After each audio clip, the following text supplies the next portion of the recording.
کبھی 10 منٹ عادت ہو جائے نا دعا مانگنے کی علیحدہ سے رات کو، حضور نے فرمایا جو فرض نماز کے بعد دعا مانگے اللہ اس کی قبول کر لیتا ہے۔ نبی پاک صلی اللہ تعالی علیہ وسلم نے فرمایا اللہ مسافر کی دعا قبول فرماتا ہے۔ حضور نے فرمایا اللہ مظلوم کی دعا قبول فرماتا ہے۔ حضور نے فرمایا بیمار سے دعا کراؤ اللہ اس کی دعا قبول فرماتا ہے۔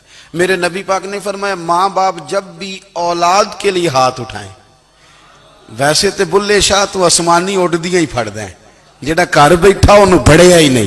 حضور فرمانے لگے ماں باپ جب بھی اولاد کے لیے دعا فرمائیں اللہ ان کی دعا کو قبول کرتا ہے۔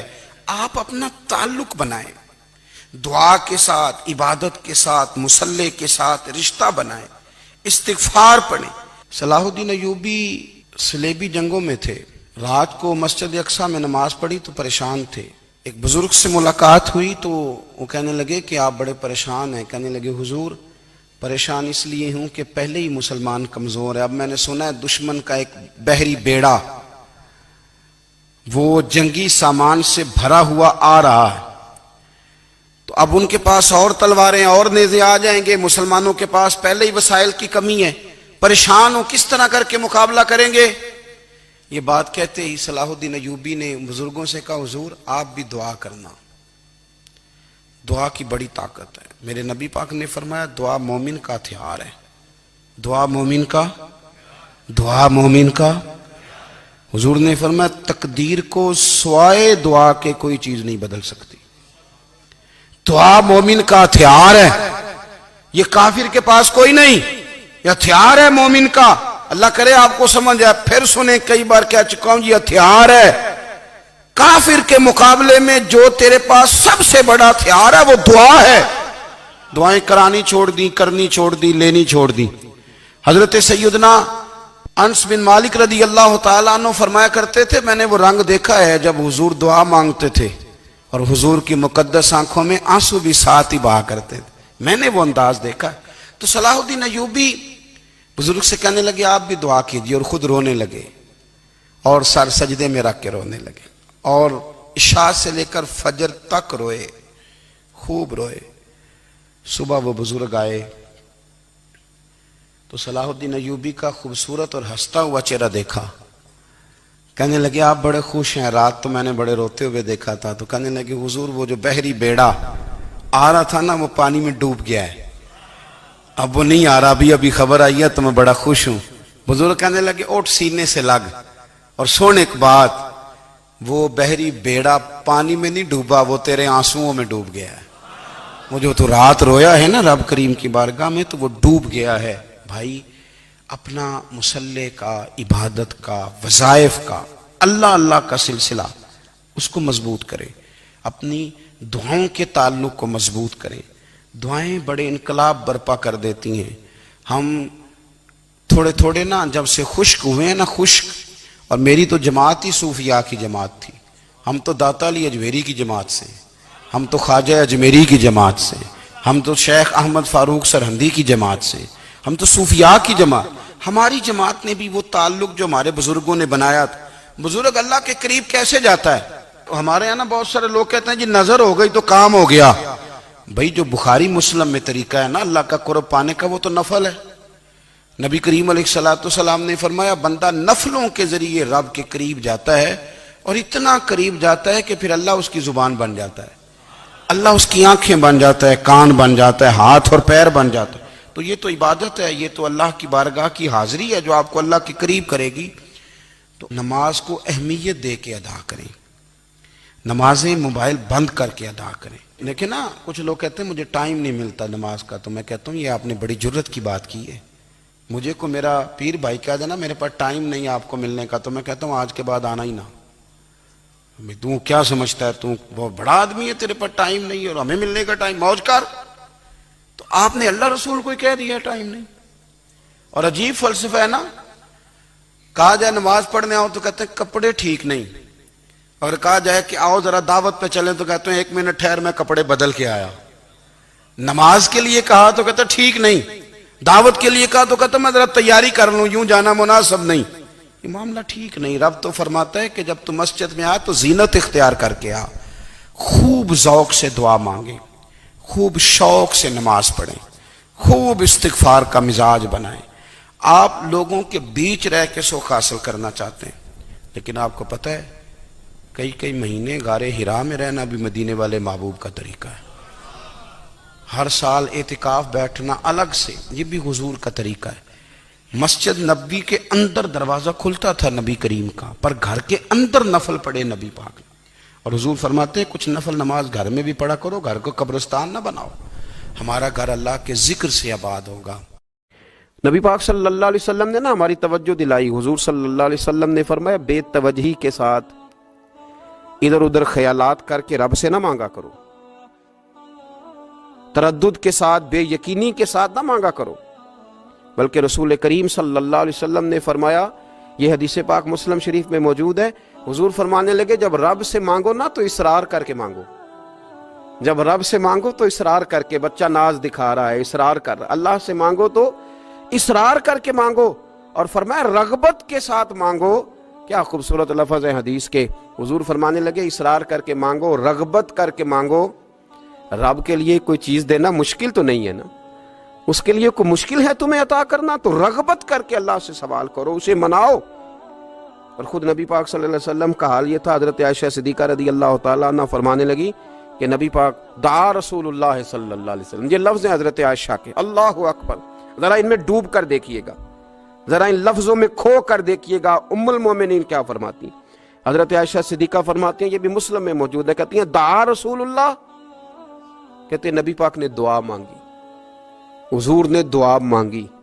سبحان اللہ، کیا لفظ ہیں، کیا وجد آفرین جملے، کہتے ہیں دعا رسول اللہ، نبی پاک نے دعا مانگی، ثم دعا، دعا مانگ کر حضور پھر دعا مانگنے لگے۔ حضور نے دعا مانگی اور دعا مانگ کر حضور پھر دعا مانگنے لگے، اور ثم دعا رسول اللہ، تیسری دفعہ فرماتی ہیں، کہتی ہیں حضور نے دعا مانگی اور دعا مانگ کر پھر دعا مانگنے لگے، یعنی حضور نے دعا مانگی اور پھر دعا مانگی اور دعا ختم ہو گئی تو تیسری دفعہ پھر دعا مانگی، یعنی حضور نے مانگا۔ کیا کہا حضرت نے، فرمانے لگے مانگیں گے مانگے جائیں گے، منہ مانگی پائیں گے، سرکار میں نہ لا ہے نہ حاجت اگر کی ہے، مانگیں گے مانگے جائیں گے، منہ مانگی پائیں گے۔ حضور نے دعا مانگی اور دعا مانگ کر پھر دعا مانگی اور دعا مانگ کر پھر دعا مانگی، تو نبی پاک صلی اللہ علیہ وسلم کا تو اللہ سے مانگنے کا، اس کو منانے کا یہ طریقہ۔ حضرت عبداللہ ابن عمر فرمانے لگے، یہ لفظ ابو داؤد شریف میں موجود ہے، ذرا ان کا بھی ذائقہ محسوس کیجئے گا۔ حضرت سیدنا عبداللہ ابن عمر فرماتے ہیں، میں حضور کی مجلس میں حاضر تھا، حضور مانگنے لگے اللہ سے، حضور اللہ سے مانگنے لگے۔ میں تو کئی دفعہ یہ دعا بھی مانگنے لگ جاتا ہوں کہ اللہ تو ان دعاؤں کی طرف تو دیکھ جو تیرے رسول نے ہمارے لیے مانگی۔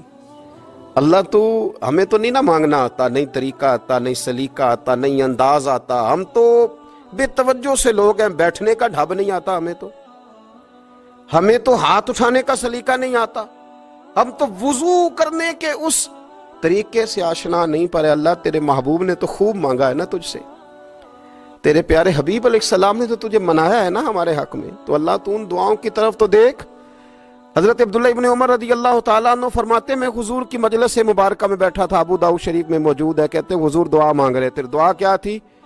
دعا حضور یہ مانگ رہے تھے، رب اغفر لی، یا اللہ ہمیں بخش دے، وتب علیہ، اللہ ہماری توبہ قبول فرما، انک انت التواب الرحیم، بے شک تو توبہ قبول کرنے والا اور رحم کرنے والا۔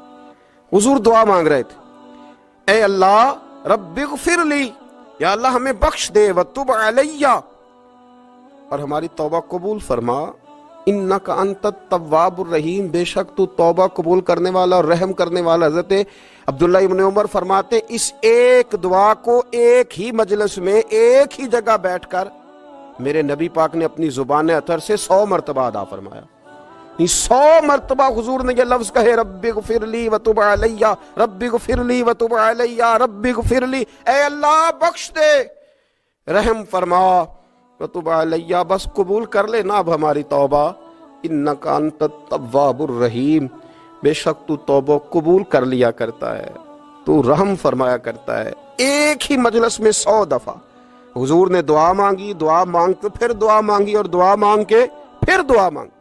اللہ کو منایا میرے رسول پاک، حضور نے ہمیں بتلایا اسے مناؤ، اس کی بارگاہ عالی مرتبت میں جھکو. اور حضور نے خود بھی یہ طریقہ ہمارے سامنے بطور سنت کے چھوڑا، اور پھر نبی پاک صلی اللہ علیہ وسلم نے آگے بڑھ کے ہمیں کچھ اور باتیں بھی ارشاد فرمائی. حضور نے ہمیں بتلایا کہ پچھلے لوگ اپنے رب کو کیسے مناتے تھے، وہ کس طرح اس کے حضور ناز عرض کرتے تھے، منانے کے طریقے بھی بتلائے. فرمایا جب ماں باپ دعا مانگیں گے اولاد کے حق میں تو وہ مان جائے گا. حضور علیہ السلام نے فرمایا جب مسافر دعا مانگے گا تو اللہ مان جائے گا. فرمایا میرے رسول کریم نے کہ جب بیمار دعا مانگے گا تو اللہ مان جائے گا. اور سید عالم علیہ السلام فرمانے لگے جب تمہارے ضعیف، کمزور، مجبور لوگ دعا مانگیں گے تو اللہ مان جائے گا. اور حضور نے فرمایا جب تم فرض ادا کر کے دعا مانگو گے تو اللہ مان جائے گا. اور میرے محبوب نے فرمایا جب پچھلی رات اٹھ کے تم اس کے حضور عرض کرو گے تو وہ تمہاری دعاؤں کو قبول کر لے گا، وہ تم مان جائے گا. اور حضور نے ہمیں دن بتائے، فرمایا جمعے والے دن مانگنا مان جائے گا، شب قدر کو مانگ لینا مان جائے گا، شب برات میں دعائیں کرنا وہ مان جائے گا، رمضان کی راتوں میں مانگنا مان جائے گا، قرآن پاک کے ختم کے موقع پر دعا کرنا مان جائے گا. طریقے بتلائے. اب یہ ہے کہ ہم نے تو مانگنا تھا نا اس کی بارگاہ میں، ہم نے تو حاضر ہونا تھا، ہم نے تو جانا تھا. اب ہم نے آگے بڑھنا ہے، اس کے حضور عرض کرنا ہے. حضور نے ہمیں بتلایا کہ مومن متقی ہوتا ہے نا، پرہیزگار ہوتا ہے، تو اس نے کچھ نیکیاں بھی کی ہوتی ہیں. جس طرح اسے اپنے گناہوں کا پتہ ہوتا ہے نا، تو اسے پتہ ہوتا ہے کہ نہیں یار فلاں کام میں نے فقط اللہ کی رضا کے لیے کیا ہوا ہے، وہ میرا اور میرے رب کا راز ہے. فرمایا جب تم بڑے الجھ جاؤ نا، جب تم بڑی آزمائش میں آ جاؤ، اور جب تم سمجھ لو کہ اب میں بڑی تکلیف میں آ گیا ہوں، تو پھر ایک طریقہ حضور نے ہمیں اور بھی بتلایا مانگنے کا، ایک اور طریقہ بھی بتلایا. اور وہ روایت صحیح مسلم میں موجود ہے. راوی حضرت عبداللہ ابن عمر رضی اللہ تعالیٰ عنہ. حضور فرماتے ہیں 3 لوگ سفر کر رہے تھے. یہ آپ اندازہ فرمائیے صحیح مسلم کی حدیث ہے، اور ذرا حضور کے سمجھانے کا ایک یہ رنگ بھی ہے اللہ کو منانے کا، ایک یہ انداز بھی ہے اس کی بارگاہ میں گزارشات پیش کرنے کا. یہ بھی ایک طریقہ حضور نے ہمیں بتلایا. اگرچہ اپنی نیکیوں کو چھپانا چاہیے، نیکیاں جو چھپی ہوئی ہوتی ہیں وہ قیمتی ہوتی ہیں، وہ قیمتی چیزیں ہوتی ہیں جو لوگوں نے چھپا کر کے رکھی ہوتی ہیں. حضرت عبداللہ ابن عمر فرمانے لگے کہ نبی پاک صلی اللہ علیہ وسلم فرماتے ہیں 3 لوگ سفر کر رہے تھے، رستے میں طوفان آ گیا، تیز بارش شروع ہو گئی. تو حضور فرماتے ہیں وہ تینوں بارش سے بچنے کے لیے ایک غار میں چھپ گئے. ہم کو پتہ ہے پرانے زمانے کے اندر غاریں ہوتی تھیں، اور لوگ جب سفر کرتے تھے لمبے تو پتھروں اور پہاڑوں کے بیچ میں سے سفر کرتے تھے. وہ غار کے اندر چلے گئے. اب چونکہ طوفان بہت زیادہ تھا، جب وہ غار کے اندر چلے گئے تو اللہ کے پیارے حبیب صلی اللہ علیہ وسلم فرماتے ہیں پتھر اوپر سے لڑکتا ہوا آیا اور غار کے منہ کے آگے آ کے اس نے غار کو بند کر دیا. اب اتنا تیز اور اس مضبوطی کے ساتھ وہ پتھر لگا اور اتنا صحیح فٹ ہوا کہ اندر روشنی آنی بھی ختم ہو گئی. اب 3 لوگ ہیں. تھوڑی دیر تو وہ پریشان رہے کہ شاید اب کبھی بچ نہیں سکیں گے، شاید چاروں جانب اندھیرا ہی ہے اور اندھیرا ہی رہے گا، شاید یہاں سے نکلنے کے لیے اب ہمیں کوئی رستہ میسر نہیں آئے گا. وہ پہلے تو پریشان ہوئے، پھر کہنے لگے یار اس طرح کرو، ذرا غور کیجئے گا میری بات پہ. فرمایا اس طرح کرو، اگر کوئی زندگی میں نیکی کی ہے نا تو ذرا اس نیکی کو یاد تو کرو، اور یاد کر کے اس مالک کے حضور عرض تو کرو. وہ کریم ہے، کوئی آنکھو شاید من جاوے تے گل کم تتڑی دا بن جاوے، عرض تو کرو. تو ان میں سے یہ آپ اندازہ فرمائیے یہ بات بیان کون کر رہا ہے؟ یہ مدینے والے رسول بیان کر رہے ہیں، یہ نبی پاک علیہ السلام نے بیان فرمایا. یہ وہ کہانی ہے جو ہمیں ہمارے نبی پاک نے سنائی، رسول کریم علیہ السلام نے ہمیں بتلائی. یہ داستان محبت. حضور فرمانے لگے ایک نے ان میں سے ہاتھ اٹھائے اور اس نے انداز کیا چھیڑا، عرض کرنے لگا اللہ تو جانتا ہے نا میں نے بکریاں رکھی ہیں، میں غریب ہوں، مزدور ہوں، اور مالک تو یہ بھی جانتا ہے کہ میرے بچے بھی ہیں، بیوی بھی ہے، پر میں جب بھی گھر لوٹا ہوں تو دودھ میں نے بچوں اور بیوی کو پہلے نہیں دیا، بوڑھے ماں باپ کو